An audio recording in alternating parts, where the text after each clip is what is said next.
Two Fort Myers police officers busted for sleeping on the job. And tonight, fellow officers say that puts both you and the officers in danger. For In Your Corner investigator Mike Mason speaking with a veteran officer who says these officers are simply overworked. Mike?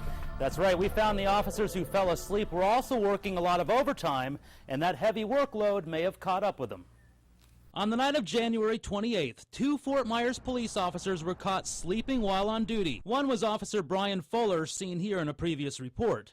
According to investigators, at around 3:45 in the morning, dispatchers tried to raise or contact Officer Brian Fuller approximately 15 times. Eventually, another officer found Fuller and activated his siren after he pulled up to Fuller's car. The officer observed Fuller in his driver's seat with his head down, and Fuller appeared to be dazed. Later that night, a similar incident. Officer Jason Jackson was staking out a burglary suspect when a citizen stated the officer is sleeping in the vehicle. He was then awoke by his lieutenant and verbally counseled. That same lieutenant checked on Jackson 10 minutes later and found him this time with his door open, left foot outside, and he was unconscious in the vehicle. What's the danger of an officer falling asleep on the job?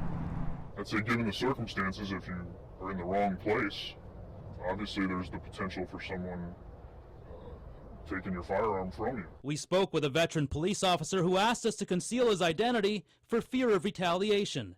He says many officers are exhausted because they are overworked. It doesn't matter who you are, you're going to be very tired.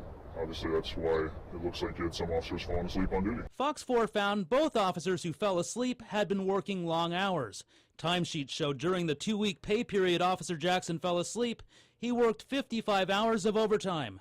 Officer Fuller worked 63 hours of overtime.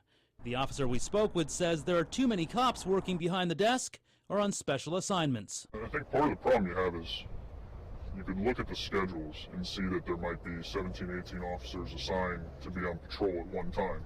That's never the case. You could show up to a briefing and you might see 6, 7 guys. Both officers in our report received written reprimands and were not allowed to work overtime for 2 weeks. We tried to speak with Chief Doug Baker, but he had no comment. In the studio, Mike Mason, Fox 4 in your corner. Now we want your take. Do you think that punishment for the officers was fair? And do you think the department should put more restrictions on overtime to make sure officers are well rested? You can let us know on fox4now.com or call us at 239-206-FOX4.